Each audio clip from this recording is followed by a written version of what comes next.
and yet the folks that worked for you didn't have the same courtesy. Well, Congressman, as you're aware, he's a friend of mine. He sent me information he thought might be of interest. Some of it was, some of it wasn't. Some of it I forwarded to be followed up on. The professionals and experts who reviewed it found some of it useful, some of it not.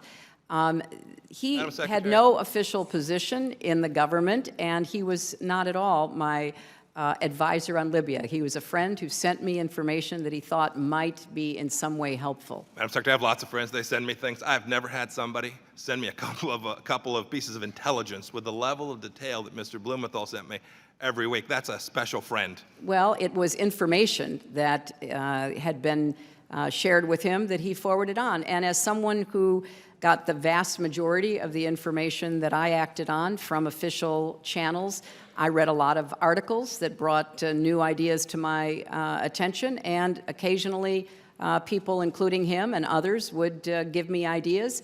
They all went into the same process to be evaluated. Yes, ma'am. I will tell you that the record that we've received today does not reflect that. It simply doesn't. We've read the emails. We've read everything that we could get our hands on. It's taken us a long time to get it, but I will tell you, you just described all of this other information that you relied upon, and it doesn't comport with the record that this committee has been able to establish today. And I want you to take a look at this chart to the left. You'll see the increasing number of requests, over 600. I think data matters. The pictures are worth a lot. You see the increase in the requests, and then the bottom line is the increase in security. And you'll note that the slope of those two lines is very different. Can you account for why that is? Why we have an increase in requests and yet no increase in security? Well, Congressman, I can only tell you that I know a number of requests were fulfilled and some were not. But from my perspective, again, these were handled by the people that were assigned the task of evaluating them. And, you know, I think it's important to, again, reiterate that although there were problems and deficiencies discovered by the Accountability Review Board, the general approach to have security professionals handle security requests, I think, still stands. Yes, ma'am. I wish you to listen to those security professionals. You described Mr. Stevens as having the best knowledge of Libya of anyone. Your words this morning. And yet, when he asked for increased security, he didn't get it. Mash, the second chart, please. This chart does the same thing. I just talked to you about requests for additional assistance. This chart goes through. I won't go through the numbers in detail. We've talked about them a bit, but it shows the increasing number of security incidents at the facility, your facility, State Department facility, in Benghazi, Libya. And then again, it shows the increase in security being non-existent. I assume your answer is the same with respect to the fact that we have increasing security incidents, but no corresponding increase in the amount of security? Congressman, I just have to respectfully disagree. Many security requests were fulfilled. We'd be happy to get that information for the record.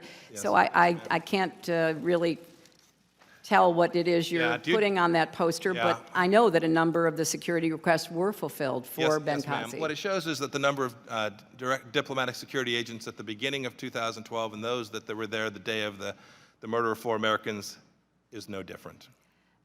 Congressman, the decision, as I recall, was that the Post, namely Embassy Tripoli, on behalf of Benghazi, requested 5 diplomatic security personnel, and they did have that on the day that Chris Stevens was in Benghazi. Unfortunately, that proved insufficient in the face of the kind of attack that they were facing. May I put the next poster up, please? Madam Secretary, you're not likely to know who these 2 folks are, do you? I do not. The one on the left is Mohammed al-Zahawi. He was the head of Ansar al-Sharia, a jihadist group based in Benghazi. The man on your left is Wissam bin Hamid. Were you aware that your folks in Benghazi, Libya, met with that man within 48 hours before the attack? I know nothing about any meeting with him. On September 11th, on the day that he was killed, Ambassador Stevens sent a cable to the State Department talking about his meeting with Mr. bin Hamid. Are you aware of that cable? No, I'm not.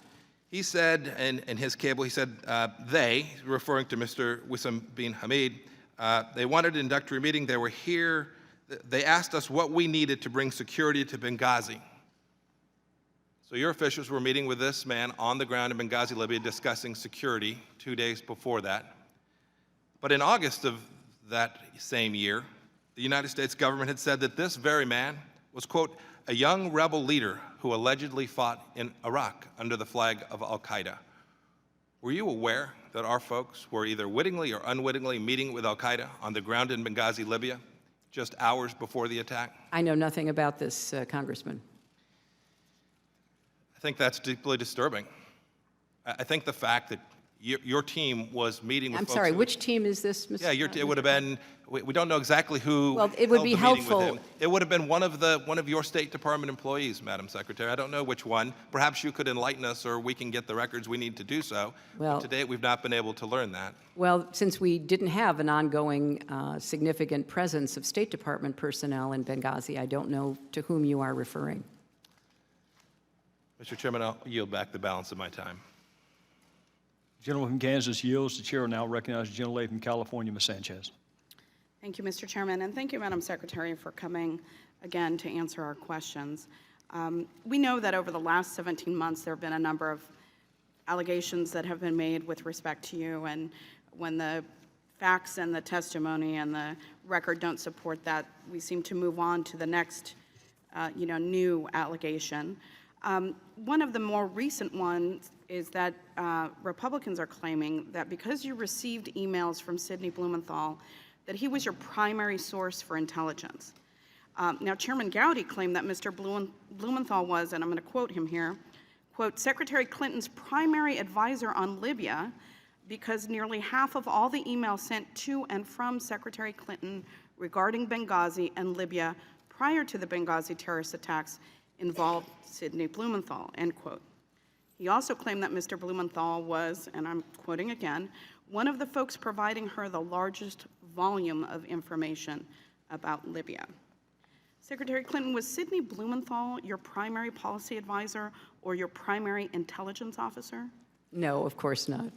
Was he the primary source of information that you were receiving on Libya? No, absolutely not. Can you tell us then who were you receiving information from and in what form?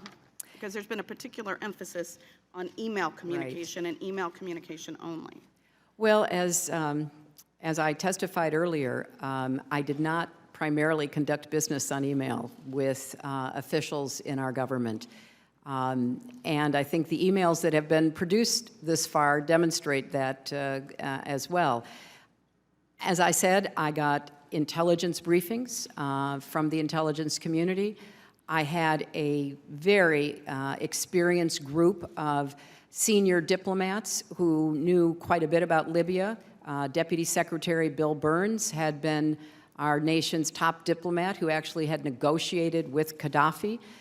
Prior to the entering in by the United States to support our European allies and Arab partners, I sent a team to meet with representatives of Gaddafi to see if there were some way that he would back down and back off of his increasingly hysterical threats against his own people.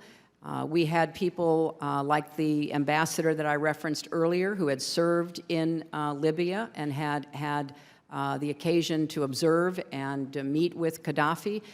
So we had a very large group of American diplomats, intelligence officers, and some private citizens who were experts in Libya who were available to our government. And we took advantage of every person we could with expertise to guide our decision-making. So would it be fair to say that you received information from Ambassador Stevens? Yes. The Assistant Secretary for Near Eastern Affairs? Yes. The Director of Policy Planning, Jacob Sullivan? Yes. The National Security Council? Yes. The Intelligence Community? Yes. The Defense Department? Yes. This weekend, one of our colleagues on this panel, Mr. Pompeo, went on Meet the Press, and I wonder if we could cue up the video. He had this exchange. Can we please play the video clip?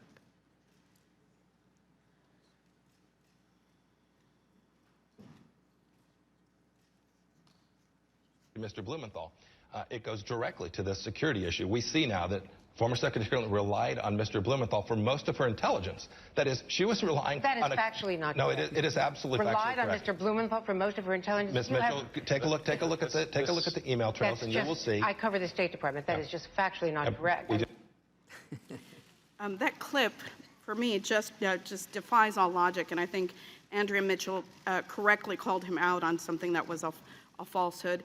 Secretary Clinton, what did you think when you heard that clip? Well, that it was factually untrue. And I think your questioning and what I have stated today is a much clearer and more factual description of how we gathered information to make our decisions regarding Libya.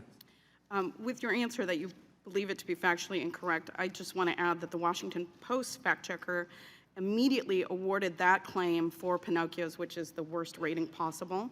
And I'm going to quote the Post on what they said about that quote. Looking at her private emails is just part of the picture, and it ignores the vast amount of information, much of it classified, that is available to the Secretary of State. Secretary Clinton, would you agree with that statement from the Washington Post? Yes, I would. Okay. So it seems to me, there have been allegations that the work that this committee has done has been political in nature, and that much of the facts have already been decided before all of the evidence is in, including your testimony here today.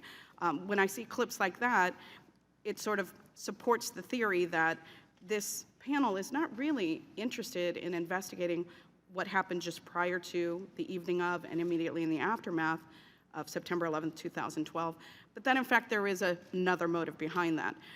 We have you here, and so while you are here, I want to make the most of your time and allow you to sort of debunk many of the myths that have been generated over the last 17 months, most of which have no factual basis for those being said. One is that you seemingly were disengaged the evening of September 11, 2012. For example, Mike Huckabee accused you, as Mr. Cummings said, of ignoring the warning calls from dying Americans in Benghazi, and Senator Rand Paul stated that Benghazi was a 3 a.m. phone call that you never picked up. And Senator Lindsey Graham tweeted, "Where the hell were you on the night of the Benghazi attack?" Those appear to be based on the testimony of witnesses and the documentation that we have obtained in this committee and other previous committees. They seem to run counter to the truth because the testimony we've received states pretty much that you were deeply engaged the night of the attack. So can you describe for us what the initial hours of that night were like for you and how you learned about the attacks and what your initial thoughts and actions were? Well, Congresswoman, I learned about the attacks from a State Department official rushing into my office shortly after or around 4 o'clock to tell me that our compound in Benghazi had been attacked. We immediately summoned all of the top officials in the State Department for them to begin reaching out. The most important quick call was to try to reach Chris himself. That was not possible. Then to have the diplomatic security people try to reach their agents, that was not possible. They were obviously defending themselves along with the ambassador and Sean Smith. We reached the second in command in Tripoli. He had heard shortly before we reached him from Chris Stevens telling him that they were under attack. We began to reach out to everyone we could possibly think who could help with this terrible incident. During the course of the following hours, obviously I spoke to the White House, I spoke to CIA Director Petraeus, I spoke to the Libyan officials because I hoped that there were some way that they could gather up and deploy those who had been part of the insurgency to defend our compound. I had conference calls with our team in Tripoli. I was on what's called a CIVITS, a video conference with officials who had operational responsibilities in the Defense Department, in the CIA, at the National Security Council. It was just a swirl and whirl of constant effort to try to figure out what we could do, and it was deeply distressing when we heard that the efforts by our CIA colleagues were not successful, that they had had to evacuate the security officers, our diplomatic security officers, that they had recovered Sean Smith's body, and they could not find the ambassador. We didn't know whether he had escaped and was still alive or not. If I may, because my time is running short, I just want to point out that you spoke with folks on the ground, you spoke with folks in the White House, the CIA, the Libyan president of the General National Congress. Now, interestingly enough, former director of the CIA, David Petraeus, has not been before this committee and has not spoken with this committee, but he did testify before the House Intelligence Committee in 2012, and he said that you personally called him and asked him for help that night. And I just want to end on this quote. Quote, "When Secretary Clinton called me later that afternoon to indicate that Ambassador Stevens was missing and asked for help, I directed our folks to ensure that we were doing everything possible, and that is, of course, what they were doing that night." Is that correct, Secretary? That is, and also the Defense Department was doing everything it could possibly do. We had a plane bringing additional security from Tripoli to Benghazi. There was an enormous amount of activity. Everyone, it was all hands on deck. Everyone jumped in to try to figure out what they could do. The attack on the compound was very fast. So would it be safe to say that you were fully engaged that evening? That is certainly safe to say, Congresswoman. Thank you, and I yield back. The gentlelady from California yields back. The chair will now recognize the gentleman from Ohio, Mr. Jordan. Thank you, Mr. Chairman. You just gave a long answer, Madam Secretary, to Ms. Sanchez about what you heard that night, what you're doing, but nowhere in there did you mention a video. You didn't mention a video because there was never a video-inspired protest in Benghazi. There was in Cairo, but not in Benghazi. Victoria Nuland, your spokesperson at the State Department, hours after the attack said this: Benghazi has been attacked by militants. In Cairo, police have removed demonstrators. Benghazi, you got weapons and explosions. Cairo, you got spray paint and rocks. 1 hour before the attack in Benghazi, Chris Stevens walks the diplomat to the front gate. The ambassador didn't report a demonstration. He didn't report it because it never happened. An eyewitness in the command center that night on the ground said no protest, no demonstration. 2 intelligence reports that day. No protest, no demonstration. The attack starts at 3:42 Eastern Time, ends at approximately 11:40 p.m. that night. At 4:06, an ops alert goes out across the State Department. It says this: mission under attack, armed men, shots fired, explosions heard. No mention of a video, no mention of a protest, no mention of a demonstration.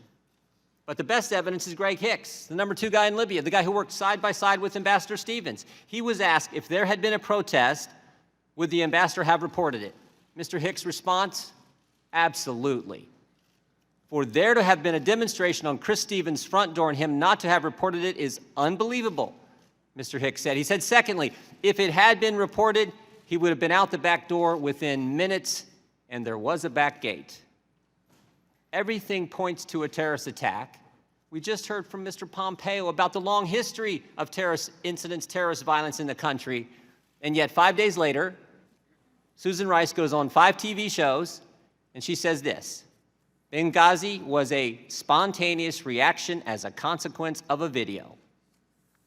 A statement we all know is false, but don't take my word for it. Here's what others have said. Rice was off the reservation on 5 networks. White House worried about the politics. Republicans didn't make those statements. They were made by the people who work for you in the Near Eastern Affairs Bureau, the actual experts on Libya in the State Department. So, if there's no evidence for a video-inspired protest, then where'd the false narrative start? It started with you, Madam Secretary. At 10:08, on the night of the attack, you released this statement: some have sought to justify the vicious behavior as a response to inflammatory material posted on the internet.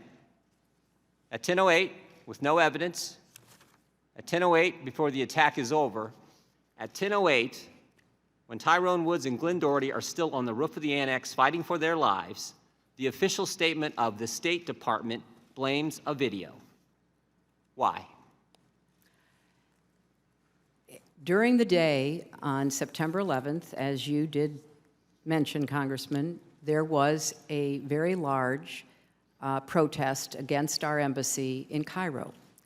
Protesters breached the walls. They tore down the American flag.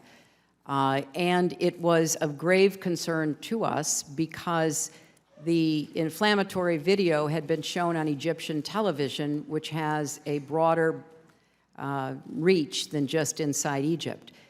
And if you look at what I said, I referred to the video that night in a very specific way.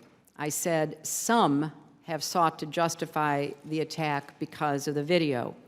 I used those words deliberately, not to ascribe a motive to every attacker, but as a warning to those across the region that there was no justification for further attacks. And in fact, during the course of that week, we had many attacks that were all about the video. We had people breaching the walls of our embassies in Tunis and Khartoum. We had people, thankfully not Americans, dying at protests, but that's what was going on, Congressman. Secretary Clinton, I appreciate most of those attacks were after the attack on the facility in Benghazi. You mentioned Cairo. It was interesting what else Ms. Newland said that day. She said, if pressed by the press, if there's a connection between Cairo and Benghazi, she said this, there's no connection between the two.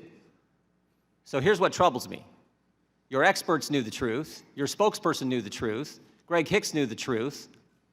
But what troubles me more is I think you knew the truth. I want to show you a few things here. You're looking at an email you sent to your family. Here's what you said. At 11 o'clock that night, approximately 1 hour after you told the American people it was a video, you say to your family, 2 officers were killed today in Benghazi by an al-Qaeda-like group. You tell the American people one thing, you tell your family an entirely different story. Also, on the night of the attack, you had a call with the president of Libya. Here's what you said to him. Ansar al-Sharia is claiming responsibility.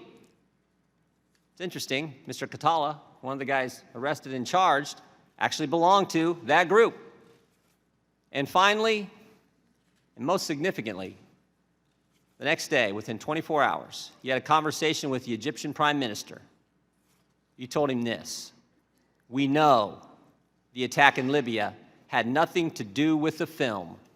It was a planned attack, not a protest. Let me read that one more time. We know, not we think, not it might be, we know the attack in Libya had nothing to do with the film. It was a planned attack, not a protest. State Department experts knew the truth. You knew the truth, but that's not what the American people got. And again, the American people want to know why. Why didn't you tell the American people exactly what you told the Egyptian prime minister? Well, I think if you look at the statement that I made, I clearly said that it was an attack, and I also said that there were some who tried to justify it on the basis of the video, Congressman. And I think but real quick, calling it an attack is like saying the sky's blue. Of course, it was an attack. Well, we want to know the truth. The statement you sent out was a statement on Benghazi, and you say vicious behavior as a response to inflammatory material on the internet. If that's not pointing as the motive of being a video, I don't know what is. And that's certainly how the American people saw it. Well, Congressman, there was a lot of conflicting information that we were trying to make sense of. The situation was very fluid. It was fast-moving. There was also a claim of responsibility by Ansar al-Sharia. And when I talked to the Egyptian prime minister, I said that this was a claim of responsibility by Ansar al-Sharia, by a group that was affiliated, or at least wanted to be affiliated with al-Qaeda. Sometime after that, the next day, early the next morning after that, on the 12th or 13th, they retracted their claim of responsibility. Madam Secretary? And I think if you look at what all of us were trying to do, and we were in a position, Congressman, of trying to make sense of a lot of incoming information and watch the way the intelligence community tried to make sense of it. Madam Secretary. So all I can say is nobody... There was not conflicting information the day of the attack because your press secretary said, if pressed There's no connection between Cairo and Benghazi. It was clear. You're the ones who muddied it up, not the information. Well, there's no connection. Here's what I think's going on. Here's what I think's going on. Let me show you one more slide. Again, this is from Victoria Nuland, your press person. She says to Jake Sullivan and Philippe Reines, subject line reads this: Romney's statement on Libya. Email says, this is what Ben was talking about. I assume Ben is the now somewhat famous Ben Rhodes, author of the Talking Points memo. This email is at 10:35, 27 minutes after your 10:08 statement. 27 minutes after you've told everyone it's a video, while Americans are still fighting because the attack's still going on, your top people are talking politics. Seems to me that night you had three options, Secretary. You could tell the truth, like you did with your family, like you did with the Libyan president, like you did with the Egyptian prime minister. Tell them it was a terrorist attack. You could say, you know what, we're not quite sure. Don't really know for sure. I don't think the evidence is there. I think it's all in the first one, but you could have done that. But you picked a third option. You picked the video narrative. You picked the one with no evidence, and you did it because Libya was supposed to be, as Mr. Roskin pointed out, this great success story for the Obama White House and the Clinton State Department. And a key campaign theme that year was GM's alive, bin Laden's dead, Al-Qaeda's on the run. And now you have a terrorist attack. And it's a terrorist attack in Libya. And it's just 56 days before an election. You can live with a protest about a video. That won't hurt you. But a terrorist attack will. So you can't be square with the American people. You can tell your family it's a terrorist attack, but not the American people. You can tell the president of Libya it's a terrorist attack, but not the American people. And you can tell the Egyptian prime minister it's a terrorist attack, but you can't tell your own people the truth. Madam Secretary, Americans can live with the fact that good people sometimes give their lives for this country. They don't like it. They mourn for those families. They pray for those families. But they can live with it. But what they can't take, what they can't live with, is when their government's not square with them. Mr. Chairman, I yield back. Madam Secretary, you're welcome to answer the question if you would like to. Well, I wrote a whole chapter about this in my book, Hard Choices. I'd be glad to send it to you, Congressman, because I think the insinuations that you are making do a grave disservice to the hard work that people in the State Department, the intelligence community, the Defense Department, the White House did during the course of some very confusing and difficult days. There is no doubt in my mind that we did the best we could with the information that we had at the time. And if you actually go back and read what I said that night, I was very careful in saying that some have sought to justify. In fact, the man that has been arrested as one of the ringleaders of what happened in Benghazi, Ahmed Abu Khattala, is reported to have said it was the video that motivated him. None of us can speak to the individual motivations of those terrorists who overran our compound and who attacked our CIA annex. There were probably a number of different motivations. I think the intelligence community, which took the lead on trying to sort this out, as they should have, went through a series of interpretations and analysis. And we were all guided by that. We were not making up the intelligence. We were trying to get it, make sense of it, and then to share it. When I was speaking to the Egyptian prime minister, or in the other two examples you showed, we had been told by Ansar al-Sharia that they took credit for it. It wasn't until about 24 or more hours later that they retracted taking credit for Secretary it. Clinton? We also knew, Congressman, because my responsibility was for what was happening throughout the region. I needed to be talking about the video because I needed to be putting other governments and other people on notice that we were not going to let them get away with attacking us as they did in Tunis, as they did in Khartoum, And in Tunis, there were thousands of demonstrators who were there only because of the video, breaching the walls of our embassy, burning down the American school. I was calling everybody in the Tunisian government I could get, and finally President Marzouki sent his presidential guard to break it up. There were example after example. That's what I was trying to do during those very desperate and difficult Secretary Clinton, hours. if I could, Mr. Chairman, Secretary Clinton, you said my insinuation. I'm not insinuating anything. I'm reading what you said. Plain language. We know the attack in Libya had nothing to do with the film. That's as plain as it can get. That's vastly different than vicious behavior justified by internet material. Why didn't you just speak plain to the American people? I did. If you look at my statement, as opposed to what I was saying to the Egyptian prime minister, I did state clearly, and I said it again in more detail the next morning, as did the president.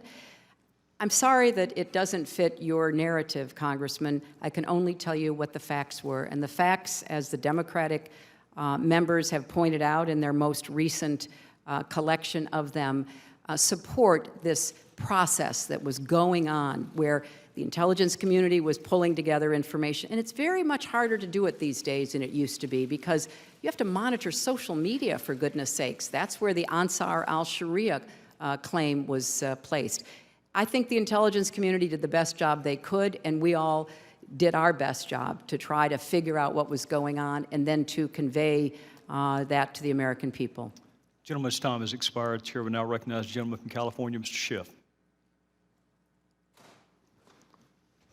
Thank you, Mr. Chairman. Madam Secretary, we're almost at the end of the first round of questions. I'll have an opportunity, then I think the chairman will, before we have a break, just to let you know where we are in the scheme of things. So I want to take a moment to think about what we've covered in this first round. In particular, comment on where this began with the chairman's statement. The chairman said at the outset of the hearing that the American people were entitled to the truth about what happened in Benghazi, the truth about the security there, the truth about what happened after the attack. The implication of this, of course, is that the American people don't know the truth, that this is the first investigation we've ever had. The reality is we've had 8 investigations. We've gone through this endlessly. And if you just look at the documentary record, we have the ARB report. We have the report of the Armed Services Committee led by Republican Buck McKean, which debunked the stand-down order allegation. We have the report of the Committee on Government Reform. We have the report of the Senate Homeland Security Committee. We have the report of the House Foreign Affairs Committee. We have the GOP Conference's own report. We have the report of the Intelligence Committee, on which I serve. Now, bear in mind, these aren't with their accompanying exhibits or the classified stuff, because it would be up through the ceiling if I included them. This is the report of our committee. This is what $4.7 million of taxpayer money buy you. This is what 17 months of investigation have shown. Now, the chairman said, and he's a very good lawyer and a good former prosecutor. We have a lot of former prosecutors here on the panel. He gave you a great recitation of the number of witnesses and the number of documents. There are too many good prosecutors on this panel not to know that when a lawyer describes the metrics of the success of an investigation by the sheer number of people they've talked to or the volume of documents, but says nothing about the substance of what they've learned, that there's a problem. And the reality is that after 17 months, we have nothing new to tell the families. We have nothing new to tell the American people. We have discovered nothing that alters the core conclusions of the 8 investigations that went on before. Now, my colleagues have been saying quite often this week with amazing regularity that this is a fact-centric investigation. And I agree.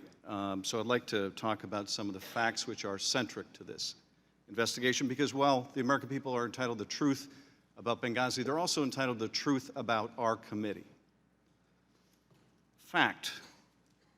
What gave rise to your appearance here today was many months ago, a group called the Stop Hillary PAC, which aired an offensive ad during the Democratic debate showing the tombstone of Master Stevens, among other things, delivered 264,000 signatures demanding that you appear before us. Fact, it was the next day the majority approached us to have you come before this committee. Fact, after the New York Times issued its story in March, this committee canceled all other hearings except for the hearing with a witness named Clinton. Fact, we abandoned our plans to bring in the Secretary of Defense and the head of the CIA. Fact, we haven't had a single hearing from the Department of Defense with the Department of Defense in 17 months. Fact, of the 70,000 pages of documents obtained by the Select Committee, the only documents the chairman has chosen to release publicly are your emails with Sidney Blumenthal. Fact, of the 32 press releases that have been issued since March of this year, 27 of them are about you or the State Department, and 5 are about everything else. Fact, as recently as last week, the chairman issued a 13-page letter which alleges that you risked the lives of people by sending an email that contained the name of a classified CIA source. Fact, the CIA told us there was nothing in that email was classified, nor was the name of that person who's well known to many. The chairman has said that this will be the final definitive report. One thing I think we can tell already, there will be nothing final about this report. Whenever we finish, if ever we finish, the problem we've had as a committee is we don't know what we're looking for. But there won't be a final conclusion. There won't be anything definitive about the work of this committee because unlike the Accountability Review Board that operated in a nonpartisan way, it's unlikely the majority here will even consult with us on what their final report looks like. Those who want to believe the worst will believe the worst. Those that want to believe that this is a partisan exercise will believe it. As I said from the very beginning of this investigation, the only way this committee will add any value to what's gone on before is if we can find a way to work together and reach a common conclusion. But it is plain that is not their object. The chairman might say, ignore the words of our Republican leadership and ignore the words of our Republican members, ignore the words of our own GOP investigator, judge us by our actions, but it is the actions of this committee that are the most damning of all because they have been singularly focused on you. Let me ask you briefly, because I want to expand on just what I think is really the core theory here. I want to give you a chance to respond to it. You know, as a prosecutor, we're taught that every case should have a core theory and all the evidence and the witnesses go back to that core theory. And I've wrestled as I've listened to my colleagues today, as I have over the 17 months, what is the core theory of their case? What are they trying to convey? And I have to say it's confusing. I think the core theory is this, that you deliberately interfered with security in Benghazi and that resulted in people dying. I think that is the case they want to make. And notwithstanding how many investigations we've had that have found absolutely no merit to that, that is the impression they wish to give. Well, I have to say I'm a little confused today because my colleague pointed to an email suggesting that you weren't aware that we had a presence in Benghazi. So if you weren't aware we had a presence, I don't know how you could have interfered with the security there. But nonetheless, I do think that's what they're aiming at. I know the ambassador was someone you helped pick. I know the ambassador was a friend of yours. And I wonder if you would like to comment on what it's like to be the subject of an allegation that you deliberately interfered with security that cost the life of a friend. Well, Congressman, it's a very personally painful accusation. It has been rejected and disproven by nonpartisan, dispassionate investigators, but nevertheless, having it continued to be bandied around is deeply distressing to me. You know, I would imagine I've thought more about what happened than all of you put together. I've lost more sleep than all of you put together. I have been racking my brain about what more could have been done or should have been done. And so when I took responsibility, I took it as a challenge and an obligation to make sure before I left the State Department that what we could learn, as I'm sure my predecessors did after Beirut and after Nairobi and Dar es Salaam and after all of the other attacks on our facilities, I'm sure all of them, Republican and Democrat alike, especially where there was loss of American life, I said, okay, what must we do better? How do we protect the men and women that we send without weapons, without support from the military into some of the most dangerous places in the world? And so I will continue to speak out and do everything I can from whatever position I'm in to honor the memory of those we lost and to work as hard as I know to try to create more understanding and cooperation between the State Department, our diplomats, our development professionals from USAID, and the Congress, so that the Congress is a partner with us, as was the case in previous times. I would like us to get back to those times, Congressman, whereas I think one of you said, Beirut, we lost far more Americans, not once, but twice within a year. There was no partisan effort.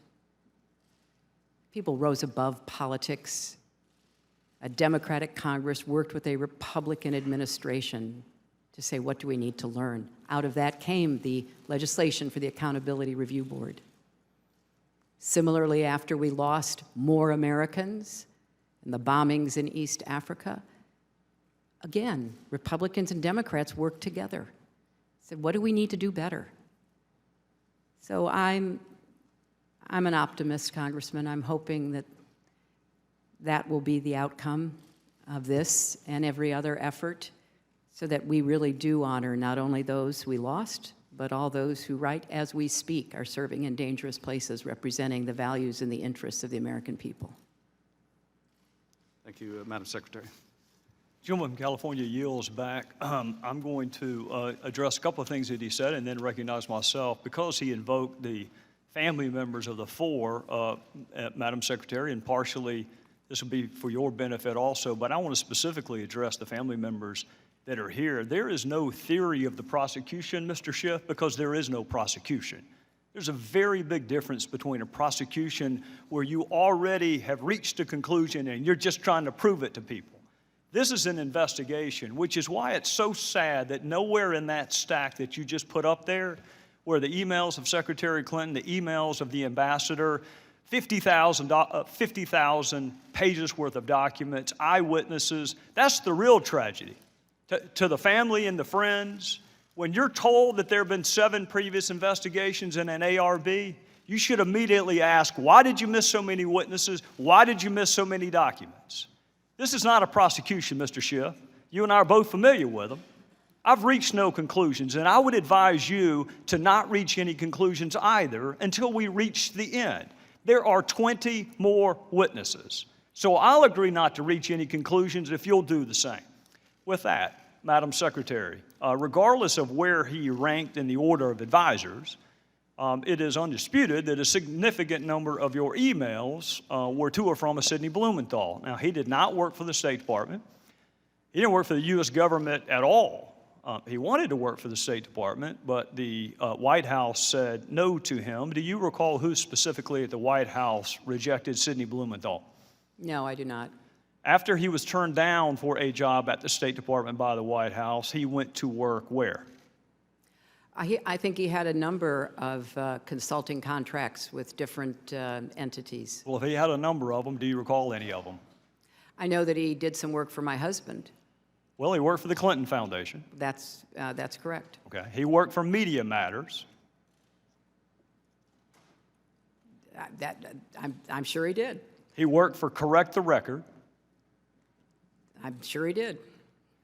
When you were asked about Sidney Blumenthal, you said he was an old friend who sent you unsolicited emails, which you passed on in some instances because you wanted to hear from people outside what you called the bubble. We will ignore for a second whether or not Sidney Blumenthal is outside the bubble, but I do want to ask you about a couple of those other comments, because what you left out was that he was an old friend who knew absolutely nothing about Libya, was critical of President Obama and others that you work with, loved to send you political and image advice, had business interests in Libya, which he not only alerted you to, but solicited your help for. And you often forwarded his emails, but usually only after you redacted out any identifiers so nobody knew where the information was coming from. What does the word unsolicited mean to you? It means that I did not ask him to send me the information that he sent me, and as I have previously stated, some of it I found interesting, some of it I did not, some of it I forwarded, some of it I did not. I did not know anything about any business interests. I thought that, just as I said previously, newspaper articles, journalists, of which he is one, a former journalist, had some interesting insights. And so we took them on board and evaluated them, and some were helpful and others were not. We're going to get to all the points you just made, but I want to start with your public comment that these emails were unsolicited. You wrote to him, "Another keeper, thanks and please keep them coming. Greetings from Kabul and thanks for keeping this stuff coming. Any other info about it? Question mark. What are you hearing now? Question mark. Got it. We'll follow up tomorrow. Anything else to convey? Question mark." Now that one is interesting because that was the very email where Mr. Blumenthal was asking you to intervene on behalf of a business deal that he was pursuing in Libya. What did you mean by what are you hearing now? I have no idea, Congressman. They started out unsolicited, and as I said, some were of interest. I passed them on, and some were not. And so he continued to provide me information that was made available to him. I don't want to parse words, and I don't want to be hyper-technical, because it's not a huge point, but it is an important point. You didn't say they started off unsolicited. You said they did. You said they were unsolicited. Well, they were unsolicited, but obviously I did respond to some of them. Well, and I'm sure that encouraged him. Anything else to convey? What are you hearing now? I'm going to Paris tomorrow night. We'll meet with TNC leaders, so this and additional info useful. Still don't have electricity or BlackBerry coverage post-Irene, so I've had to resort to my new iPad. Let me know if you received this. We'll talk about the new iPad in a little bit. Here's another one. This report is in part a response to your questions. That's an email from him to you. This report is in part a response to your questions. There'll be further information in the next day. If you're the one asking him for information, how does that square with the definition of unsolicited? I said it began that way, Mr. Chairman, and I will add that both Chris Stevens and Gene Kretz found some of the information interesting, far more than I could, because they knew some of the characters who were being mentioned, and they were the ones, the kind of persons with the expertise that I asked to evaluate to see whether there was any useful information. We're going to get to that in a second. Now, before you give Mr. Blumenthal too much credit, you agree he didn't write a single one of those cables or memos he sent you. I'm sorry, what? He didn't write a single one of those cables or memos. I don't know who wrote them. He's the one who sent them to me. Would you be surprised to know not a single one of those was from him? I don't know where he got the information that he was sending to me. Did you ask? You're sending me very specific, detailed intelligence. What is your source? That seems to me like a pretty good question. I did learn later that he was talking to or sharing information from former American intelligence officials. By the name of? Who wrote those cables? I don't recall. I don't know, Mr. Chairman. You had his information passed on to others, but at least on one occasion you asked Ms. Abedine, can you print without any identifiers? Why would you want his name removed? Because I thought that it would be more important to just look at the substance and to make a determination as to whether or not there was anything to it. Well, don't people have a right to know the source of the information so they can determine But credibility? he wasn't, as you just said, the source of the information. That was But you didn't clear. know that, Madam Secretary, and that's what you just said. No, Mr. Chairman. I no, said no, that ma'am, you- I knew that he didn't have the sources to provide that information. I knew he was getting it from somewhere else. Whether he did knew you a lot ask of where? journalists, he knew others in Washington. It could have been a variety of people. Well, if you're going to determine credibility, don't you want to know the source? Well, it wasn't credibility so much as trying to follow the threads that were mentioned about individuals. And as I already stated, some of it was useful and some of it was not. Well, did the president know that Mr. Blumenthal was advising you? He wasn't advising me. And, you know, Did he Mr. know Chairman, that he was your most prolific emailer that we have found on the subjects of Libya and Benghazi? that's because I didn't do most of my work That's about fair. Libya on I'm not email. challenging that, Madam Secretary. I am not challenging that. All I'm telling you is the documents show he was your most prolific emailer on Libya and Benghazi. And my question to you is, did the president, the same White House that said you can't handle him, can't hire him, did he know that he was advising you? He was not advising me, and I have no reason to have ever mentioned that or know that the president knew that. All right, I want to draw your attention to an email about Libya from Mr. Blumenthal to you dated April 2011. It will be Exhibit 67. And this is, this is informative. Should we pass on, and in parentheticals, unidentified to the White House? If you were going to pass something on to the White House, why would you take off the identifiers? Because it was important to evaluate the information, and from a lot of intelligence that I have certainly reviewed over the years, you often don't have the source of the intelligence. You look at the intelligence and you try to determine whether or not it is credible, whether it can be followed up on. Well, I'm going to accept the fact that you and I come from different backgrounds, because I can tell you that an unsourced comment could never be uttered in any courtroom. You have We're to not have the talking about right. courtrooms, Mr. Chairman. no. We're talking about intelligence. No, we're and- talking about credibility and the Well- ability to assess who a source is and whether or not that source has ever been to Libya, knows anything about Libya, or has business interest in Libya, all of which would be important if you were going to determine the credibility, which I think is why you probably took his information off of what you sent to the White House. But here's another possible explanation that may give us a sense of why maybe the White House didn't want you to hire him in the first place. In one email, he wrote this about the President's Secretary of Defense. I infer Gates' problem is losing an internal debate. Tyler, and by the way, Tyler is Tyler Drumheller. That's who actually authored the cables that you got from Mr. Blumenthal. Tyler knows him well and says he's a mean, vicious little,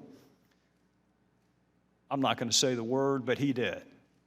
This is an email from Blumenthal to you about the President's Secretary of Defense. And here's another Blumenthal email to you about President's National Security Advisor. Frankly, Tom Donilon's babbling rhetoric about narratives on a phone briefing of reporters on March the 10th has inspired derision among serious foreign policy analysts, both here and abroad. And here's another one from what you say is your old friend, Sidney Blumenthal. This is a quote from him. I would say Obama, and by the way, he left the president part out. I would say Obama appears to be intent on seizing defeat from the jaws of victory. He and his political cronies in the White House and Chicago are, to say the least, unenthusiastic about regime change in Libya. Obama's lukewarm and self-contradicting statements have produced what is, at least for the moment, operational paralysis. I think that may give us a better understanding of why the White House may have told you you cannot hire him. Blumenthal could not get hired by our government, didn't pass any background check at all, had no role with our government, had never been to Libya, had no expertise in Libya, was critical of the president and others that you worked with, shared polling data with you on the intervention in Libya, gave you political advice on how to take credit for Libya, all the while working for the Clinton Foundation and some pseudo-news entities. And Madam Secretary, he had unfettered access to you. And he used that access, at least on one occasion, to ask you to intervene on behalf of a business venture. Do you recall that? You know, Mr. Chairman, if you don't have any friends who say unkind things privately, I congratulate you. But from my perspective, I'd like to think I I'd don't correct them. I don't know what this line of questioning does to help us get to the bottom of the deaths of 4 Americans. I'll be happy and to help us I'll be do happy better. to help you understand But- that, Madam Secretary. But I want to reiterate what I said to Congresswoman Sanchez. These were originally unsolicited. You've just said that perhaps the main, if not the exclusive author, was a former intelligence agent for our country who rose to the highest levels of the CIA and who was given credit for being one of the very few who pointed out that the intelligence used by the Bush administration to go to war in Iraq was wrong. So I think that, you know, the sharing of information from an old friend that I did not take at face value, that I sent on to those who were experts, is something that, you know, makes sense, but it was certainly not in any way the primary source of or the predominant understanding that we had of what was going on in Libya and what we needed to be doing. Well, Madam Secretary, I'm out of time, and we'll pick this back up the next round, but I'll go ahead and let you know ahead of time why it's relevant. It's relevant because our ambassador was asked to read and respond to Sidney Blumenthal's drivel.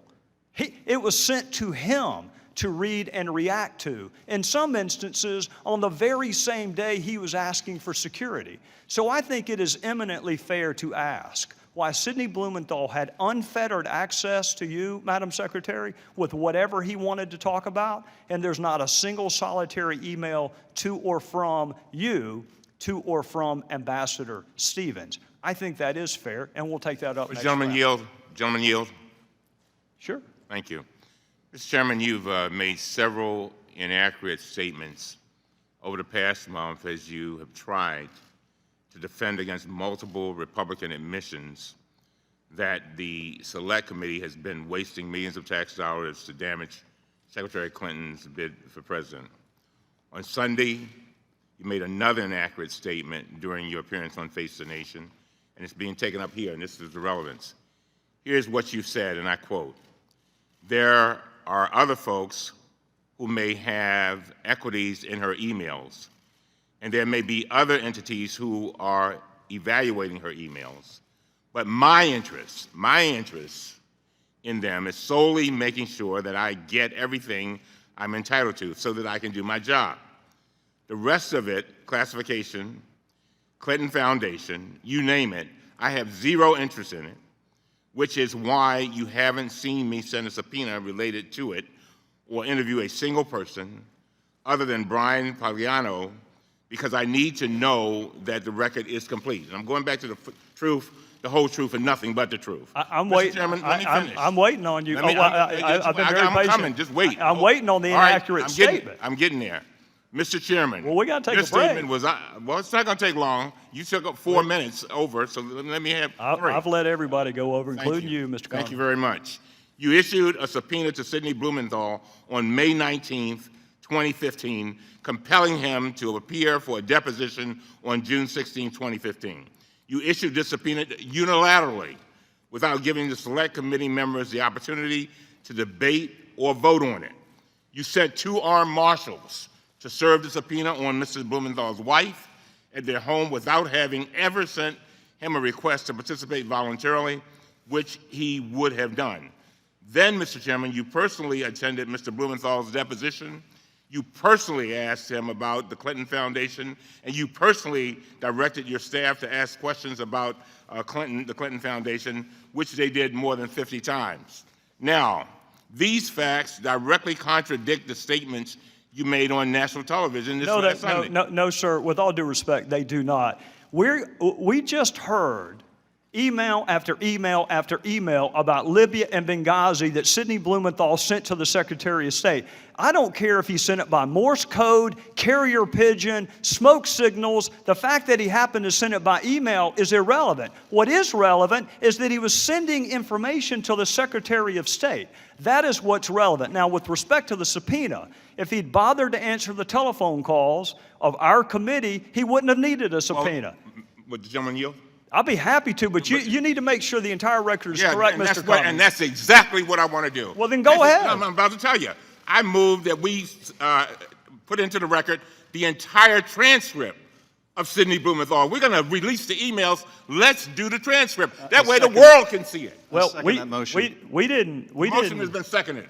Well, we're not going to take that up at a hearing. We'll take that Mr. up in a Chairman, business I've consulted meeting. with the parliamentarian, and they have informed us that we have a right to a recorded vote on that motion. We want, you Well, I'll tell you ask what, for the let's do truth, that. the whole truth, and nothing but the truth. Well, that's what we want to have.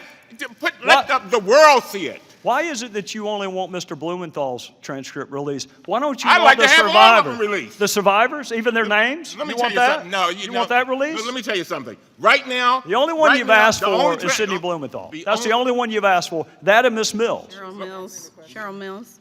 That's not true. Now, that's 2 out of Chairman 54. asked for a Now, if you recorded want to vote. ask for some fact We asked witnesses, for a recorded vote on the Let- Blumenthal. let- You said from the beginning, we want the truth, the whole truth, and nothing but the truth. Why don't we just put the entire transcript out there and let the world see it? What do you have to hide? His are the only emails that you have released. And the fairness to Mr. Blumenthal and to the American people, in the interest of a complete record, if you're going to release his emails, release his transcript where he has a chance to give the context of those emails. well, you keep referring to Blumenthal emails. I would hasten to remind both of you, the only reason we have Blumenthal emails is because he emailed the Secretary of State. Those are her emails. That's why they were released. They're not Blumenthal's emails, and she wanted all of her emails released. She's been saying since March, I want the entire world to see my emails. Well, Sidney Blumenthal's emails are part of that. So here's what I'll do. I'll be happy to talk to the parliamentarian, because the parliamentarian told me that your motion actually would not be in order for a hearing. But at the latest, we'll take a vote. The first week we are back, after this week, we'll have a business meeting. We can take up Mr. Blumenthal's transcript. We can take up whatever other transcripts you want. And while we're there, we can also take up the 20-some-odd outstanding discovery requests that we have to different executive branch entities. Why don't we just take all of it up then? Mr. Chairman, the allegations that have been made against him are refuted by his own testimony. In the interest of not having... That's your opinion, Adam. Well, if you disagree, then release the transcripts. What allegation, Adam? Why conceal the transcripts, even if the motion were not in order? You have the power to release them. You have the power to say I'll tell right you why, now because that I'm not going to release one transcript of someone who knows nothing about Libya by his own admission, while people who risk their lives, you have no interest in their story getting out. You don't want the 18 DS agents. You don't want the CIA agents. The only transcripts you want released are Miss Mills and Sidney Blumenthal. Mr. Chairman, So the we'll only- take all of this up in The only November. person you were interested in asking about during your entire questioning was Sidney Blumenthal. If you're so interested in him, release the transcript. You selectively released his emails. They're the only witness you've done that for. So you're asking, why are we only asking for his transcript? I'm going to saying ask the because you gentleman from released his California to emails. please do a better job of characterizing. These are not Sidney Blumenthal's emails. These are Secretary Clinton's emails. And I'll tell you what, if you think you've heard about Sidney Blumenthal so far, wait till the next round. Sure, With that, Chairman. we're adjourned.